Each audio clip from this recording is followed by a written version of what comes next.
it's fascinating to really know that this body that we have to honor it and take care of it and make peace with it sometimes too, because it's not always perfect.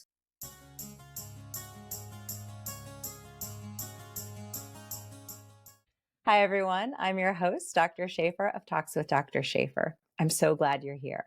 I'm a physician, mom, life coach, musician, author, publisher, and I am passionate about helping others to reclaim their stories so they can build their most beautiful future. And today I am so excited to have a special guest on the show who has done just that.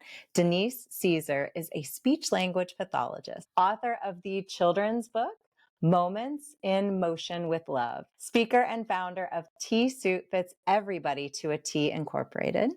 Denise has been speaking and spreading her message of embracing mindfulness and kindness and inspiring others of the importance of each and every moment. And she's here today to do the same. Denise, thank you so much for joining us on Talks with Dr. Shafer. I'm so happy to be here and be in this moment with you, because that's what we have right now. So we're here and we're going to spread the inspirational knowledge. What a perfect way to start. And I love that mindfulness. I was speaking at an event that was actually about children's literature in Minneapolis recently. And the person who was moderating the panel did something really interesting that I haven't seen someone do, and just set the intention before we had the opportunity to ask any questions, speak about anything, to get everyone present. Just asked everyone in the audience and in the panel to take 1 minute of silence to get really present in that moment. And it was so powerful, that pause. You know, what that shows you is that even though I wrote the book and I do believe in it, you really have to be thoughtful about it. It doesn't just happen. It's not part of your nature. That's why it is so important, because we as humans are always thinking 10 steps ahead, and then we miss a lot when we don't go deep and ground ourselves. Yeah, exactly. We live in this go, go, go. And even the way we speak, especially when we do media, and you've done a lot of media, I encourage everyone to go and listen to your other podcasts and television spots.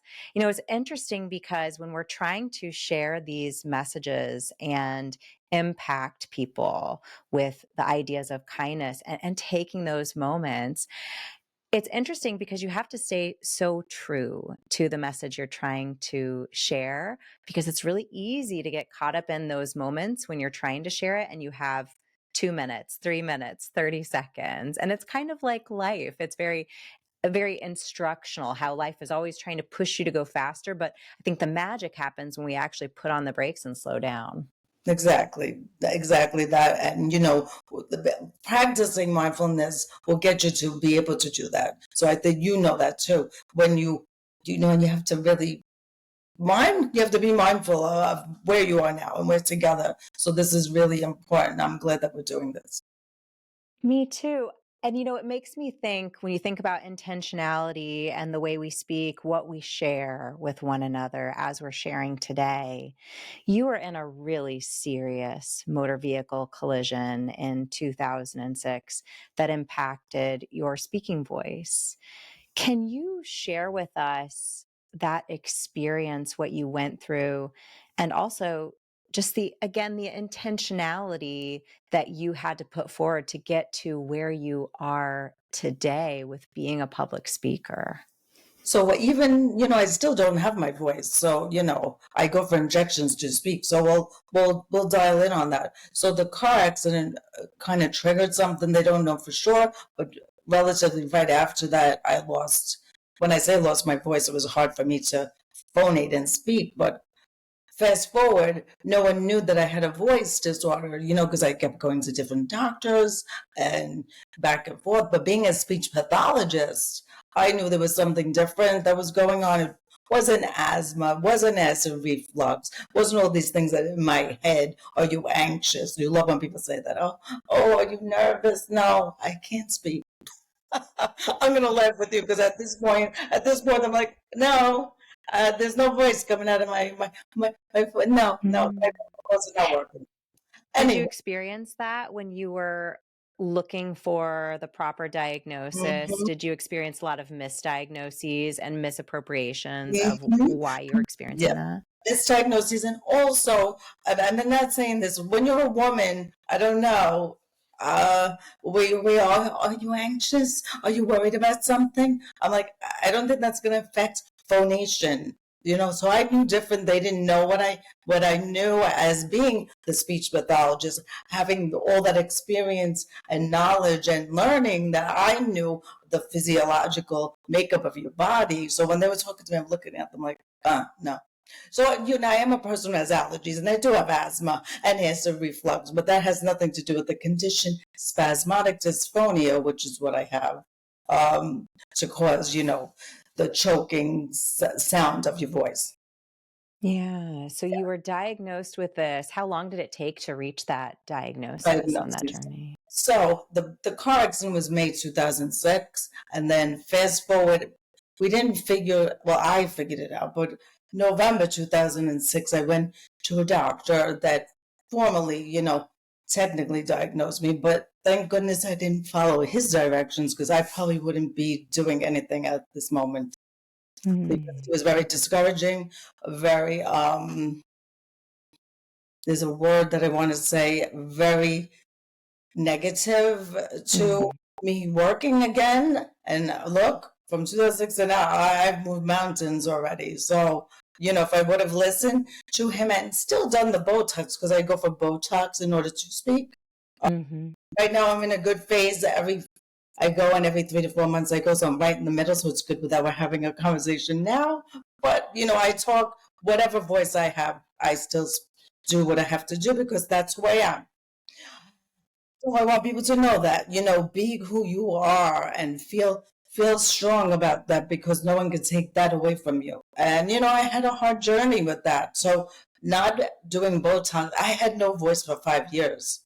I Mm. worked as a speech pathologist with no voice for 5 years. Wow. I I had to fight my way to whatever having a disability. I work with students that had disabilities, and now I had one, but I didn't wrap my head around that right away because it's invisible, right? You don't think Mm. it's a disability. So that part of the journey was heavy and dark, and I kept looking for the light and music and anything that would lift me higher. And my students, of course, were the basis of all the things that I've done. And of course, my son at the time was 6 years old, so he was kind of my push. But if we really want to talk about it, that's why this book is something special. I finally realized that it wasn't everybody; it was me loving myself that got me through it. So you don't realize that. You think that other people, I always say it's because of that I had my son, I had to push through. No, I pushed through to keep myself motivated and going. I had self-love to put myself to the next level. So yeah, that's something that I want people to know about as well.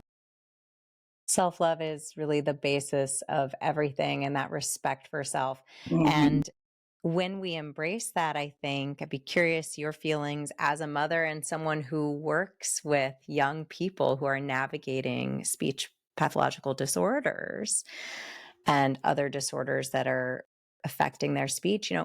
If we are embracing our value and showing up for ourselves and treating ourselves with respect and showing up every day, I think that matters so much more to the young people in our lives than us telling them to do that. Them actually seeing us do that is so important.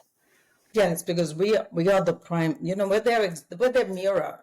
Mm. They see what you do. They're very in tune, and they do model what you do, and they do see. It's not a perfection. It's not about perfection, but it's seeing who you truly are and persevering through things, and that's even bigger.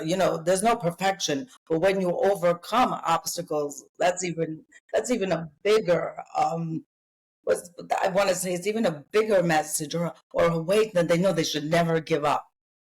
Mm, Yeah. absolutely. And it's interesting to reflect back on something That is obviously very disappointing that you experienced early on in your journey when you were diagnosed with spasmodic dysphonia and you were discouraged from working, from doing the thing that you loved, even though it was so intricately tied with what you were experiencing, which to me it's such a unusual response for someone to have, because I think that you basically you were given these superpowers of empathy on a new level and being able to help guide people through something that now was not only your profession and you were an expert in clinically, but you had really experienced as an individual. Exactly. And like you're saying, for 5 years, I had no voice, right? How did I do that? How did I rise above that? Because then 5 years into that, I did find a doctor that I always say saved me, because now I go for the injections. But if I would have did the injections back then, it wasn't, about energy and how you set yourself up. And if I would have set myself up back then, it wouldn't have worked, and it wouldn't have went well. So I want people to trust their gut instinct too. That's another very important tip. Because if I would have just went along with it, I don't know if I would have did all these things that I did, because it would have took me down. It wouldn't have been good energy. I wasn't surrounding myself with something that was lifting me up. It's so important. And I think, when your your patients, when your clients can see themselves in you, that's so helpful. If we see it, we can be it. Or if we hear it, right, we can imagine that we can have that voice. And obviously, we can reflect on hearing the spasmodic dysphonia, but when you understand the lengths that you have to go to every 3 to 4 months with the Botox treatments to have this experience, like you said, you're really in that like sweet spot right now, before it's wearing off and after it's really set in, you're in that nice place. But there's all these other days where, you're having to be really intentional and mindful. And so that's so instructional. And there are other really incredible vocal personalities on the radio. She's now retired, but on NPR. I don't know if it was an inspiration for you, Diane Rehm, hearing her Yes. speak. Oh, she's part of the organization, Yeah. Spasmonia International. Oh, yes. She was like a forefront runner of showing people that you shouldn't give up with that. And Yeah. she did go for Botox. She was one that she definitely did not give up and knew she had to do that because she was a radio personality. I myself, there's sometimes you kind of go back and forth. Should I do it? Should I not do it? It's like so overwhelming, but I have so much to say. I have to do it. I have I so love much that I that. have to share that I need to do it. I love that. And you have a unique perspective, as you said, and so much to share. And I'm so grateful that you go through it, because it isn't nothing. Are you comfortable describing what the procedure is like, kind of in generalities, just so people could get an idea of what that looks like? Yeah, it's something else. It's not easy by far. And I've been getting injections since 2011. So this is a long haul that I've been, right? What is it, like 15 years that I've been doing injections? No, 14. I'm doing math. No. Yeah, Anyway, soon so it'll be 15, an anniversary. yeah, it's an anniversary. So, what they do is that I'm putting my hands here only because to really have someone see. They do. So my doctor does not put any type of anesthetizing, nothing. It's straight on. You come as you go. I don't know if I had a bruise here from the last one. Not his Mm, fault. That's just part of the nature of mm-hmm, the beast. mm-hmm, So he puts electrodes, and then they put a needle that's pretty large with a hook at the end, because you have to get you have to get the Botox in. Now imagine, and I'm not complaining because I'm not a complainer, but imagine having this needle go, and it has to go through this. So feel your thing. It's something that a needle's going through there. So it might right. be. So imagine these two sides. He goes, stick, poke, here it goes. But I know more than a regular lay person sitting there. So I know when it's in the right spot or not. And I'm like, Mm, mm. And then he goes, okay, I know you know. mm-hmm. And I'm laughing with you. But yeah, it's not a pleasant experience. But when you have the right doctor and the right confidence in yourself and the doctor, then it works. And then I always tell them, I research, I said, let's do a little bit less, because back then, when this condition's been around for a long time, and some people unfortunately have gotten a lot of the Botox, and then you get kind of atrophy. These are muscles, right? So if you're getting the wrong dose from the beginning, then you're going to really wreak havoc on them. But if you start low, you could build up. So that's another thing. Yes. So I was fortunate that he follows my lead. And it's a process. I have to psych myself up sometimes to go. Sometimes I'm like, do I really want to go? But like I just told you, I know I must go because I have a lot of work to help this world. So I need to go. That's beautiful. And have you found a way to kind of structure your quarters essentially so that, okay, I Yeah. know during this part of the quarter, I'm going to focus on this type of activity. And in that part of the quarter, just to maximize the medication's effectivity and its efficacy and make it so that you're not disappointed, but your expectations are kind of aligned with what you have a feeling you'll experience based on what you've experienced before with the injections. That's a good question and thought. I'm going to say something. I really don't do that because I come as I am. Today, I'm lucky. I am who I am right now. But there isn't a time because I don't wait long enough for my voice to go back to what it was. So, I really don't go, and set that up because my schedule doesn't work like that. And I come as I am. And usually I don't wait long for it to go away totally like it used to be where you couldn't understand me. So I kind of just go around it and I am who I am and that's it. So because I don't want it to take me over, I don't want it to rule me. There's something to be said about that. I was with you today, like I said, fortunate that I am in the good voice mode, but I've done things when the voice is a little bit, and people say, oh, I don't notice. So sometimes it's me being more tough on myself, thinking I don't sound right, but no, here I am. You got me right here. It doesn't matter. Well, it's beautiful to have you here and to have you share your story because I can tell you, as a neurologist who has treated people with spasmodic dysphonia, it's really not something that's spoken about much. And, even when we have people in the media that have it, it's just not something we talk about. So it's such a really unique opportunity to share your experience and maybe encourage someone if there's someone who has spasmodic dysphonia and they haven't gotten the injections yet. They want to try, but they're a little nervous, just to be like, okay, make your own decision. No one's here to push anybody to do something they don't want to. But again, like seeing that someone else has tried it can just help soothe those nerves a Soothe you, little yes. bit. And I Yeah. believe, what I think it's good. I'm so happy that you are doing this. Sometimes, this story, I do talk about it a lot. And I was on different platforms where people who do have it, and people do suffer from that being afraid or not knowing but you do have to trust your gut first. That's first because the right doctor is key. I say this all the time. If you don't like the doctor, don't have him inject you.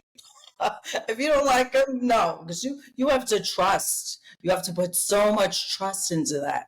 I let him just go. We stick, poke, whatever we're doing, but I have to trust him. So that's key for your audience of people who, and sometimes people they didn't know what I had.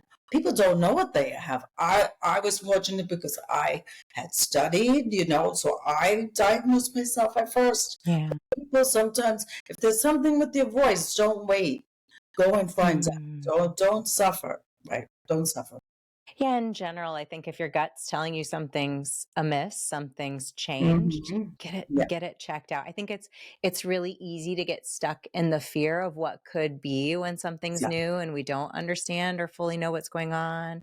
Or maybe a family member had something similar, and so we're kind of putting a Yeah. lot on Yeah. historically this new Exactly. thing.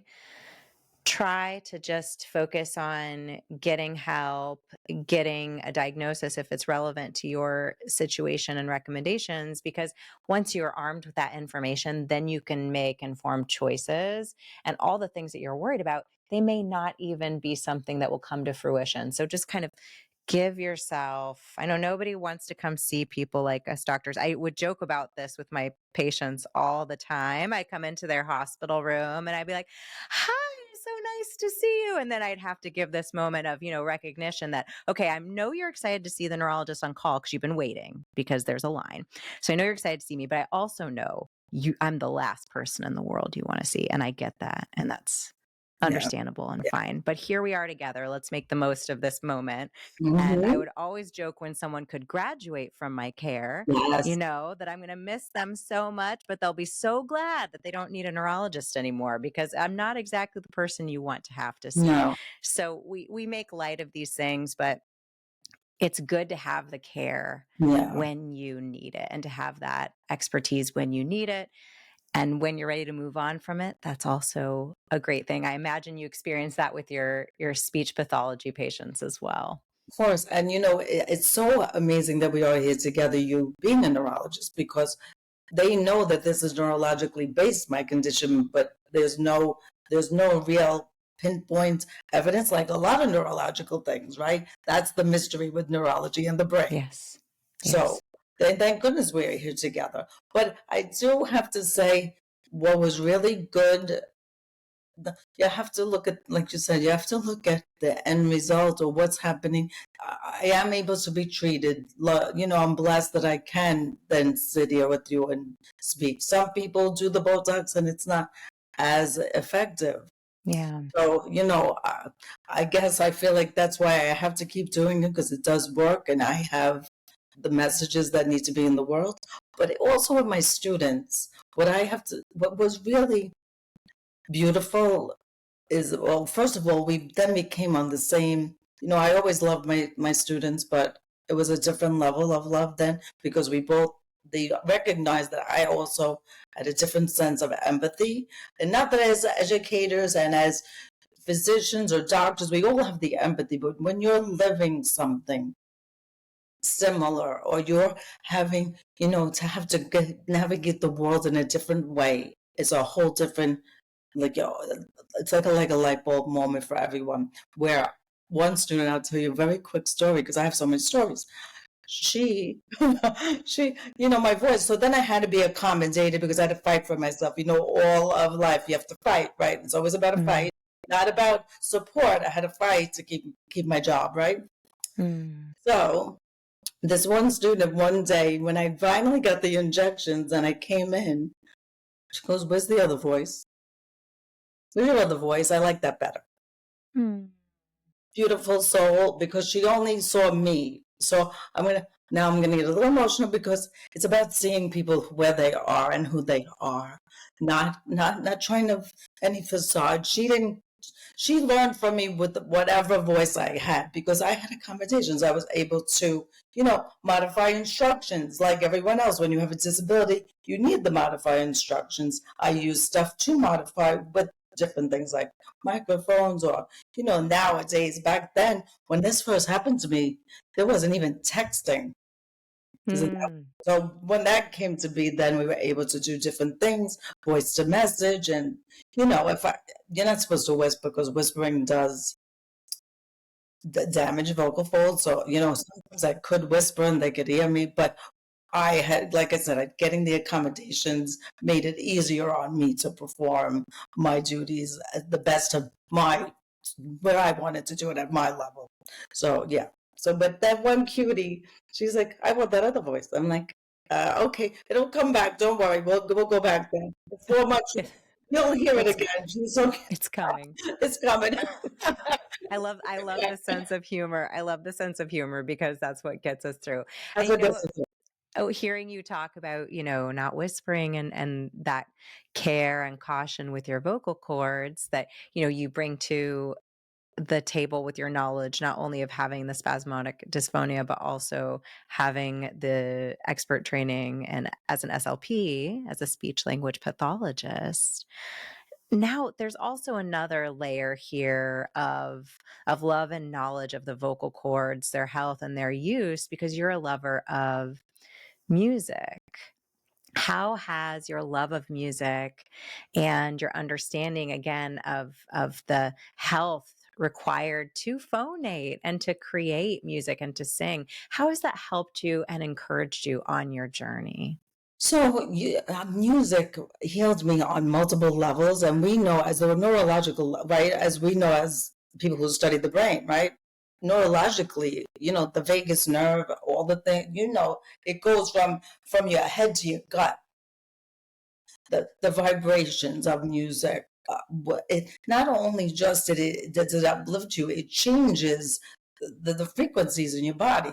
So that's first. But not many people study like we do, so they don't understand that. It happens for them, but they don't know why. So that was but that wasn't really my reason. What music really does for me is I even incorporated this into my sessions when I did the group, like when they had to know intonation and different things, and if they stuttered. Uh, these lyrics, these are writings, these are journal writings of a poet, of a songwriter, and they put it to music. So when I was going through a very hard time, the music, certain songs would just give me strength, make me feel powerful. Then I say, oh, why did that song hit me? And then I would actually read the words, and then I know why. So music healed me in so many ways, Mm. more than people understand. So music for me is everything. It's just everything. It's something that can heal you because there's so much to it. Science, it's art, but it's science too. So that's what I want to say. It's art and science. Well, that's beautiful. I love you bringing that to the forefront of our minds and crystallizing it, because yes, it is this intersection and interplay of art and science and neurology, and the brain is also that, because as you mentioned before, there's so much we don't know about the brain and about how the brain functions and how it interacts with the rest of our body. We understand more about the physicality in some ways, the neurotransmitters, et cetera, but we don't necessarily understand how it all works together. And so I like to say, as a physician, especially in a time in medicine, and I'd be curious to hear if it's similar in speech language pathology as well, there are so many algorithms, and algorithms can be fantastic. They can make sure you don't miss anything, you catch everything, you stay in a rhythm. They can be really good, almost like a song, right? The song is a scaffold, the melody is a scaffold. And then the better you know the song, then you can start to kind of riff on it, right? You can add a little bit, and that comes with the expertise and the practice. And neurology is like that. Once you understand the biology behind it, the chemistry and the neuroanatomy, and you become an expert in that, that's when you start to really truly understand the mystery of it all and respect the mystery of it all, accept what we do know, and also be accepting of what we don't. Because I like to say that to be a neurologist you need to be quite comfortable in the gray, not just the gray matter of the brain, um, but that gray area of medicine, because we have leaned so much in medicine into algorithms. And when we think about, AI and how's it going to affect SLPs, how's it going to affect MDs and DOs, because there is this algorithmic shift, how much will be done by humans if it can be done by an algorithm? But there is much in medicine, and especially in neuroscience, that is art, and it is dancing in that gray zone with one foot in the white, one foot in the black, and trying to understand how to navigate this area where we don't always have a defined algorithm to lead us. We have our knowledge, we do have information and data, and we're there as an expert to try to put it all together and do the best we can for our patients, for their families, and to improve their quality of life. And so I love thinking about it that way. In speech language pathology, is there this lean into algorithmic treatment, or do you feel it's also a bit of a gray area where you're trying to take all of that data and look at the individual and apply it for them individually rather than be so algorithmic in your approach? Exactly. It is a different approach, and it's really it needs to be incorporated more. They need to do more research on it, because when I used to incorporate it into my sessions, so much more came out of that session because it's joyful. You know, there's when the endorphins go and your brain is popping, you will learn faster. Things will, they come, you know, the brain, everything comes together. So I'm a full believer in the arts and music becoming part of the scientific part. We need more. We need more research on that. I don't think there's enough, and I think we need to keep saying this today. I think it's a step further, but I don't know. I think organically it came to me because I needed it, so then I shared it. Does that make sense? I needed it, so I shared it. Yeah. Then my purpose, then I was able to share. And then I would break it. So many things I'm thinking about it now. I used to take songs, then I'd make them make up their own songs. They were so happy to do that. Mm-hmm. I didn't even know. And some students I might have been working on articulation, or if they're stuttering, you don't stutter when you sing. So there is so much to be said about this. So much power behind understanding how our brain works and really harnessing the power of all the tools. Again, not just the algorithms, right? Right. And when we phonate, when we sing, and then when we pause, going back to what we started with, actually, before we came on air, we talked about the power of the pause because we had some technical difficulties getting into the studio. And when you take that pause and you break down the song, you break down the parts of speech, it can be so fascinating for people to think like, oh, that's where I make that sound in my mouth. Yeah. Oh, and then when you're talking to people from different parts of the world and you're trying to explain why their accent is different when they say something, let's say in English instead of like in my family in Czech, it's because, well, when they say an A, they say it in a completely different part of their mouth than we do to make that A sound. And so it's speech language pathology and understanding how we phonate and how we basically use the muscles in our mouth and our structures to shape that sound is absolutely fascinating. It's so fascinating whenever we talk about it, because we speak on respiration. So singing, what do? When you diaphragmatic breathing, you have to fill the lungs to sing. So that is a whole other level of learning and therapy and doing things about it. Yeah, because we speak on respiration. That's how you speak. You have to fill up the lungs to air. But my trouble is that when it gets here, it was getting tight and spasm, so then it wouldn't come out. So it is a fascinating field, and it's fascinating to really know that this body that we have to honor it and take care of it and make peace with it sometimes too, because it's not always perfect. And it makes me think back to your patient who said, I want your voice back. I like your voice better. That other voice, she was so cute. That other voice. I'm like, oh yeah, so I have a lot of voices now. So it's so sweet. I'll never forget that ever. So that was at a very crucial time where even parents, they had disabled children, but they couldn't get over the fact that I may have been providing therapy in a little bit different way. Different could be better. Different can be better. So I taught a lot of people more than I even know that they learned from me. So absolutely. And I love that different can be better. It's so important to embrace that. And it's so important that we see ourselves so that, little kids who have speech impairments or challenges, that they see someone who is thriving with something that affects their speech. So yes, it's so inspiring and so important. And speaking of inspiring, what inspired you to write Moments in Motion with Love? So that takes us a 360 moment, right? So I have the Fits Everybody to a T company, right? Way back then, I always was about the love of yourself. Obviously, we just discussed that. That's what got me through and that's what saved me.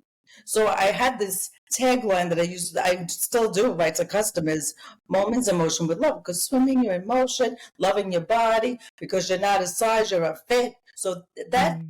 that tagline, now that is the title of the book, started back then. It was like a 360 moment. So then we go fast forward to COVID, 2020. I'm working in the school. We're all working in school. Boom, everybody stop. That's it. Go home. You have to go online and do speech online. Fragile students that need social intervention are not going to do so well online, right? Mm. So we had to do it, right? So we did the best we can, right? All of us, all the professionals, we just rallied up and we did the best we could. So online, I was with my students March, April, May. By May, I saw a disconnect in their eyes. I saw so much sadness, so much not connectedness. That was the ruination of a lot of things. Them not being connected to anybody, not having friends. So I went to sleep. Things happened to me in May. I don't know what that is. My voice, May 2006. May, this happened in May. May 2020. I went to sleep and I woke up with the book. People, I woke my husband. Oh my gosh, wake up! I wrote a book. He's looking at me like I'm got 5 heads. I'm like, really, really, pay attention. And at the time, we talked about my son. He was in college, so he was locked down in college. So he wasn't even, home at that time. So I was at the time in the process of meeting a publisher for writing like a prescriptive narrative of everything that I went through because, I wanted to help people. But when I woke up with this book, now I didn't have a pen by my bed, so then I'm talking it into my phone. I'm like, oh, next time you better have a pen by this bed because I didn't know I was going to wake up with a book. I read it to my husband, and he goes, what? Read that again. And I did, and he goes, oh, that, that sounds so soothing. And, I just woke up out of sleep, so this is a little bit wild, right? So then I said, oh, I'm texting right after that to my publisher. Please call me because I have to spin something because I have to write this book now. She read it. She called me up like 2 minutes later. She's like, oh, yes, right now. This has to happen right now. So the clincher of this is when I read it to my son, and we FaceTimed while he was in college, he started crying. Mm. Really organic tears from just the stress of it all and understanding that we only have right now. That's all we had. And so the book came to be because my students, my son, all of us suffering with not knowing what was next. This book was given to me to spread the word to the world that moments are to cherish and you have to take time to value them. And it takes you on the journey of self-love, love of each other, and love of our planet because the book takes you through this soothing, different through nature, butterfly moments, ocean, waves, crashing. Like the whole book is poetic. It could be a song too, now that I'm thinking about it. It's like poetry in motion. It moves through the book. Oh, and I forgot to tell you, I created a program that's called Yoga Motions with Love, which takes each page of the book and turns it into a movement for everyone to do, whether you can stand up or sit down or lay down. You could do it in any way, shape, or form. It's for everyone. That's where that fits everybody to it. The T, I think, comes in that. This is love is universal. So this love fits everybody. Do you understand? So it's about me just infusing love into the world. I love how you grew this idea from this seed that came to you in your dream, and then you nourished it, brought it to life, illustrations, Mm-hmm. and then you gave it legs, right? You brought it even more into flesh, into the light, in creating this movement. And just like we talked about with song, which I'm sure that having song associated with this would also be incredible. Yeah. But just like we talked about how music opens opens doors to ways of learning and perceiving things in a new way, so does movement. When we move our body, we connect with what we're hearing, feeling, seeing in a completely different way. So I love this concept. And I'd be curious, almost from a study standpoint, if you had readers answer a survey, ask them some questions about their Interesting. experience of the book when they Uh-huh. just read it versus if they do the motions and see what the impact is. Because I imagine there would be, by definition, a different impact. That makes me so curious. That's so cute. But this book took on a mind of its own or on a life of its own because I was all about the mind, body, and spirit, right? So I have the three different workshops that I went into schools and did when the book came out. It's all about the affirmation, self-love. It's about the music. I have how music heals, and then I have about the movement. So it's a three-tier component: mind, body, and spirit. And it's true. Everything that comes together, it is healing. I had one woman tell me about my book. Now people think it's a children's book, but really, in essence, it heals our inner child. It is not just a children's book. It's all about healing yourself. And she said to me, and I quote, I could not believe it. She goes, "Your book is a drug without the drugs. It's Mm.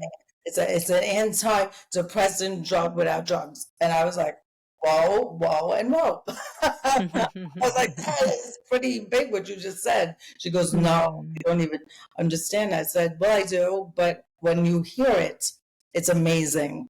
Or this group of cheerleaders that I spoke to about, they didn't even want to listen to me, but by the end of it, they were full on because they didn't know where I was coming from until I actually said to them, "Take a moment, and I just want you to, I know you want to go do what you're doing in your cheerleading session, but if you take one moment, I want you to pick one page from this book and tell me why you liked it.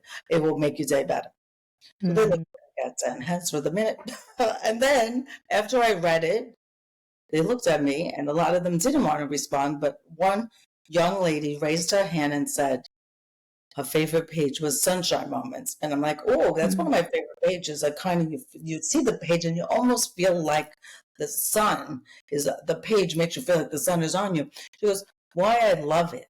Now get that. Now you're going to love this because I could tell just from how we are connected. She goes, "I love sunshine moments because when the sun hits my face, I feel beautiful. Mm. For when the sun hits my face. So I'm going to take that sunshine moment with me." So right there, I did my job. Even if everybody else didn't want to share, they heard her say that and they got something from it. So that was the ripple effect of that day. It was amazing. So there's so many different things that have happened with this book that as I think back on it, I really should journal everything that people say to me because it's amazing. Absolutely. What a beautiful gift to have those memories. It's normal to forget them. Or I think also as women, especially, and just humans, like we minimize them Yes, too. yes, yeah, So if we just write them down in their purest form when they happen and just take those with us, because we get back what we give. And so when you get something really great from the universe, that means you put something really great out there. And that's what that is. So taking that time to acknowledge it and just kind of be like, okay, well, thank you. I'm so glad because I had the intention of making you feel sunshine and you did. And how beautiful is that? And that's something I love and I want to highlight about authors and children's authors. And all honestly makes me think about Taylor Swift. This is one thing I really love about her relationship with her fandom, with yes. the Swifties, is the intentionality behind everything. So, from anyone from T Swift to someone who is creating a brand in your hometown, if you only knew the thought that goes behind everything and the intentionality. Because I'm sure that, when you chose your outfits and when you chose the sound and when you chose the positions for the yoga positions, there's so much intentionality there to connect with the readers and tap into the emotions and the experience that you wanted to give. For me, I was just on KCAL News on CBS Los Angeles, and my clothing for my book tour, because I have a book out about a boy who loves his blocks, it's very Lego coded because I want people to see those colors and think of the joy that they have, not only just with playing with Legos. I mean, that's fun, Yeah.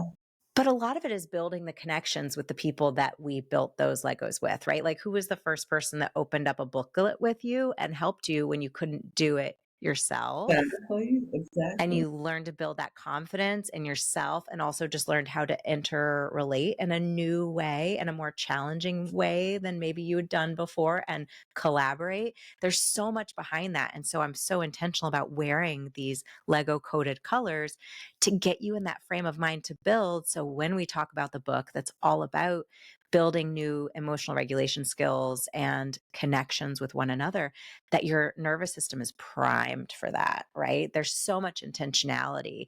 And that's something I love about you and your messaging, the work you do, and just the frame of mind that you leave people in when you speak, is that intentionality to really send people out with this mindfulness and this sense of feeling seen, and this feeling of peace, and that you've experienced kindness, so that then you can go sow that out in the world. It's so beautiful. And side note, I used to run a Lego business with my husband, Bricks for Kids. And it's funny that you say that because I love doing that with those students too, even when I didn't have my voice back then. And the colors are amazing. So I want to say that that is amazing what you're doing. And I love everything about what you're saying, because between the two of us, the world, we just have to keep putting this out into the world and healing the world, because we're at a little bit of it's a little bit heavy, and we really need people like us. You People like do. I mean, you can't have the light without the heavy. You can't have that's the right. heavy That's without right. the light. And I think, Exactly. I have heard so many creators apologize for creativity in recent weeks and months. I've heard amazing authors, speakers, musicians say, I know the world's on fire right now, but my book's coming out. So as embarrassed as I am to say it, I'd love for you to read it. Right. And it hurts my heart every time I Yeah. see that. And it's coming from a great place, because they're kind of, feeling this, oh my goodness, the world is struggling. Who am I to take up this space? But we need that We light. need that space. We need that. We We need need it. so So if much. you have something in your heart, just like you said, you get your treatments every 4 months. This is an investment in yourself, in your communication, but also an investment in the people you're going to touch with your message, with your words, with your ability to speak. If you have something in your heart right now that you want to share, but you're thinking, oh, now's not the time. No, it's exactly the right The time to time share is that. now. Yeah, the time is now. This is your Exactly. moment. Just like you said, this is your moment. That's right. And yeah, it's just something, and we just have to keep. I feel like that we're on a path of the breaking through, like looking for the little glimmer. It's there, and Mm. more more glimmer you look for, the brighter it gets. And the more lights we shine, the better we Exactly. can see the path forward. Now, talking about a big, big moment. So, you have some exciting new projects coming up. Can Yeah, you give us a little bit of scoop? I know you can't tell us yeah, everything, but no, but I'm so excited because being an educator in the field and whatever. Do you ever really think you're going to write a book? No. You go about your business. You're living. You go to school. You're a mom. You're a parent. You're just doing your things. But when my son was born, I had this idea, and I was going to write a book. It's coming out in December, and it's in the process. So you'll see it. Well, I can't. The title is not released yet, but it's amazing, and it's just for everybody, and it's just a fun book. But it's also, we always are. Always an educator at heart, so there's something to be taught about this. You will love it when it comes out. I also have another book coming out that's even more impactful about the state of the world and education and love and all of that important stuff. So, I'm doing a lot of good things, especially that yoga. I can't wait for the video to come out. It's in post production. It's almost ready. And like you said before, I really thoughtfully thought about everybody could do it. It wasn't, because in the schools, teachers are inundated with things to do all the time. They don't want to get something else on their plate. But I made this so simple because I'm going to say something. When I always used to tell the teachers, you should be doing it too.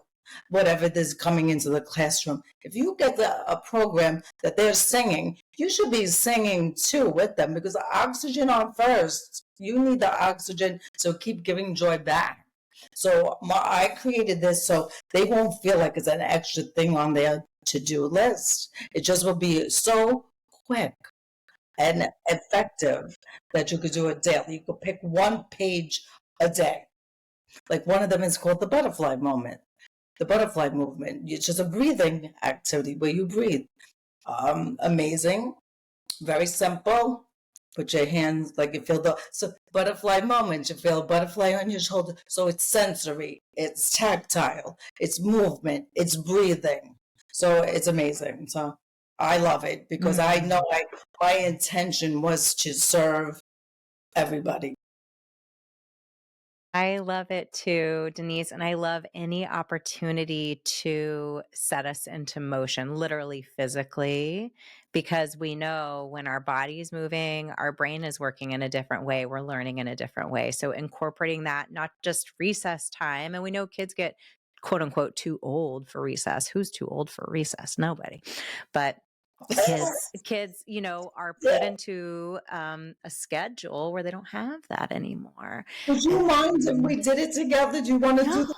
Let's Can we do it? Can we do it? Because when I went to the high school, I was in there telling them my whole story, but I made them do butterfly breathing. So let's do it together. Let's do it. So you have to, no matter where you are, if you're sitting, make sure your feet are feeling firm on the ground. If your feet are there, if they're not, no worries.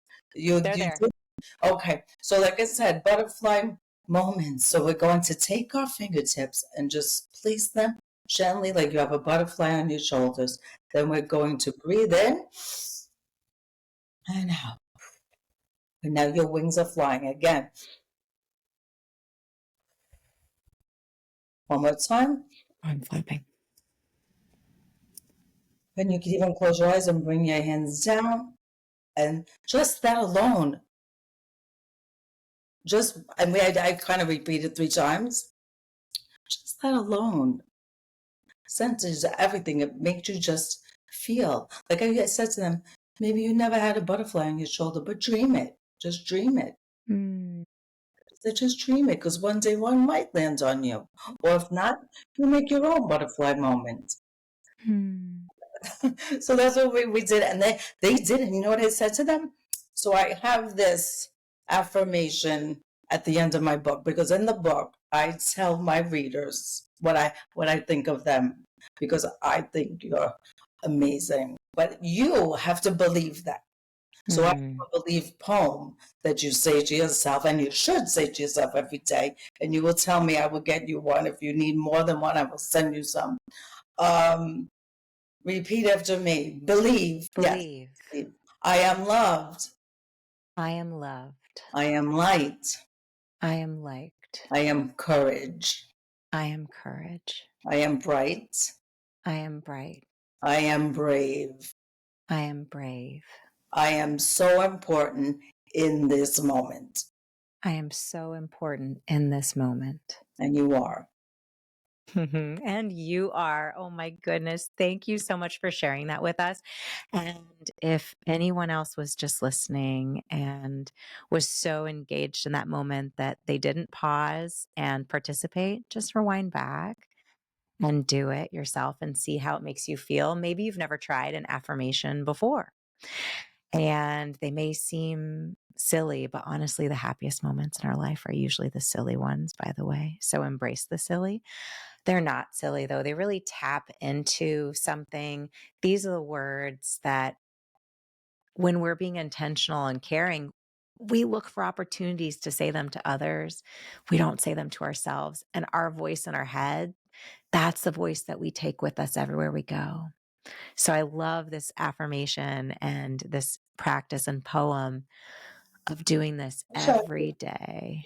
So this is the bookmark, but on the back is the poem. So when I was with those high schoolers, they did get this bookmark, but I said, you have phones.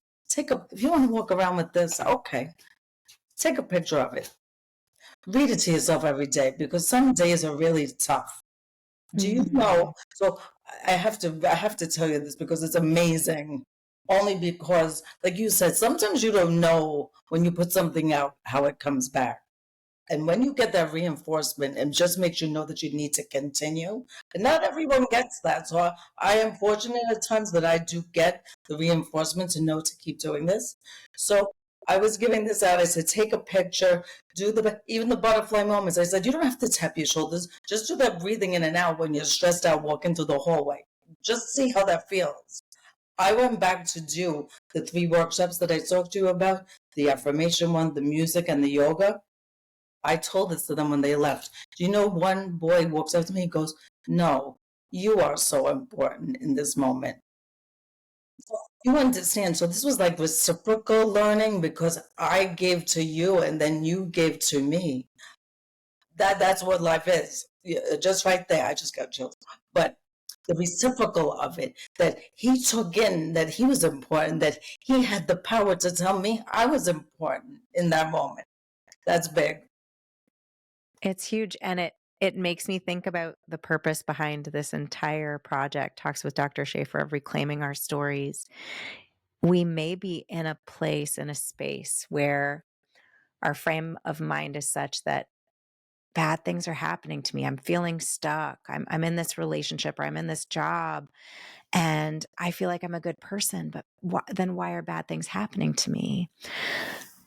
But maybe we need to plant those seeds and really do that mindset shifting, that work, so that we prime ourselves to believe that we deserve those good things, to believe who we are. Maybe we've tricked ourselves to think that we don't deserve them, or that we aren't who we truly are. So that's why your book and your work is so important for people to take that pause, to break that negative momentum that they may feel stuck in, almost like being in a cyclone, and have this push into stepping outside of that and really reclaiming their story and getting on their path. So thank you so much for the incredible work you do. It's been such a pleasure having you on the show today. I am so honored to be here, and thank you for all the work you are doing in the world. More people banding together to do beautiful work, and it's good to share our knowledge and be together. And thank you for this moment. It's so important. Thank you for taking the time. Everyone, how can our listeners best connect with you, get your book, follow along so they don't miss anything of all the exciting things that you've shared with us today? So the best way, I have a website, www.denisecesare.com. That would be the best way to get my book.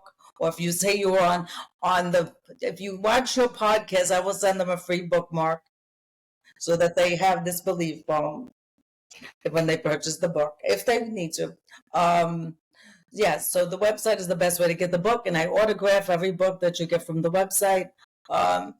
Social media, my name is Denise.Cesare. You can find me there.